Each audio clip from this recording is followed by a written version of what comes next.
Bonjour à tous, dans cette vidéo nous allons voir comment reconnaître des diviseurs facilement de nombres.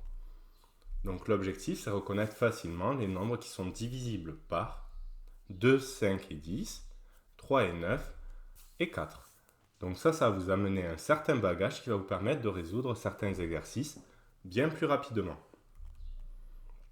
Donc les critères de divisibilité par 2, par 5 et par 10. Donc divisible par 2, vous le savez déjà, ce sont tous les nombres pairs, c'est-à-dire les nombres qui ont pour chiffre des unités 0, 2, 4, 6 ou 8. Le principe est un peu le même pour la divisibilité par 5, c'est que le chiffre des unités du nombre qui est 0 ou 5. De la même manière, les nombres qui sont divisibles par 10 ont pour chiffre des unités 0. On peut remarquer que les nombres qui sont divisibles par 10 sont à la fois divisibles par 2 et par 5, car ils ont les mêmes critères. Donc, un exemple, le nombre 145. Vous regardez le chiffre des unités qui est en rouge, donc c'est 5. Il n'est pas divisible par 2, ni par 10, mais il est divisible par 5. Donc 145 est un multiple de 5. De la même manière, 2826, c'est un nombre pair. Donc, il est divisible par 2, il n'est pas divisible par 5, ni par 10. 229. Ce coup-ci, c'est un nombre impair, donc il n'est pas divisible par 2.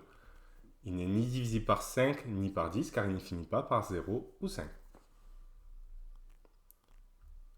450. Le chiffre des unités est 0, donc il est pair, donc divisible par 2, divisible par 5, et également par 10. Donc on voit, il est divisible par 10, donc à la fois divisible par 2 et par 5 également. Les critères de divisibilité par 3 et par 9. Divisible par 3. La somme des chiffres du nombre est un multiple de 3. De la même manière, divisibilité par 9, la somme des chiffres du nombre est un multiple de 9. Donc vous allez voir à travers des exemples, le principe est le même pour les deux. 9450. Comment vous allez faire? Vous allez prendre tous les chiffres du nombre et vous allez les additionner. Vous faites 9 plus 4 plus 5 plus 0, vous obtenez 18. Donc la question qu'on se pose maintenant, c'est est-ce que 18 est divisible par 3 ou par 9? Ça, on le sait assez facilement. Il est divisible par 9, c'est 9 fois 2, et par 3, c'est 6 fois 3. Donc 9450 est un multiple de 3 et de 9. De la même manière, 123, vous allez faire 1 plus 2 plus 3, vous obtenez 6, qui n'est pas divisible par 9, donc ce n'est pas un multiple de 9, 123. Mais 6 est un multiple de 3, donc 123 est également un multiple de 3. Remarque, de la même manière que 10 avec 2 et 5, tous les multiples de 9 sont aussi multiples de 3, car toute la table de 9 est contenue dans la table de 3. L'inverse n'est pas toujours vrai. Comme 123, vous voyez, c'est un multiple de 3, mais ce n'est pas un multiple de 9. La divisibilité par 4, un peu plus complexe et moins utilisée, nous allons la voir. Le chiffre des dizaines et celui des unités forment ensemble un multiple de 4. Qu'est-ce que cela signifie?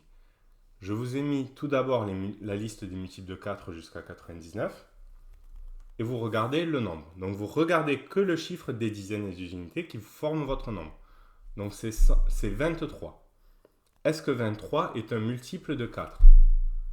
Donc non, il n'est pas dans la liste des nombres utilisés ici. Donc 123 n'est pas également un multiple de 4. On pouvait le voir assez facilement plus rapidement en sachant que tous les multiples de 4 sont des nombres pairs. Ils sont aussi divisibles par 2. 123 n'étant pas un nombre pair, 123 n'est pas un multiple de 4.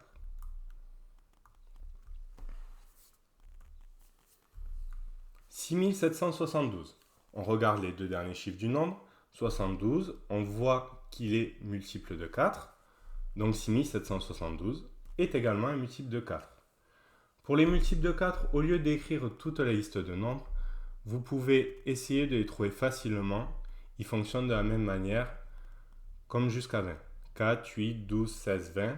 Et après on repart 24, 28, 32, 36, 40, ainsi de suite. Un dernier, 622. C'est un nombre pair, donc c'est possible que ce soit un multiple de 4. Il n'est pas dans la liste. Donc 22 n'est pas un multiple de 4, 622 non plus. Voilà, c'est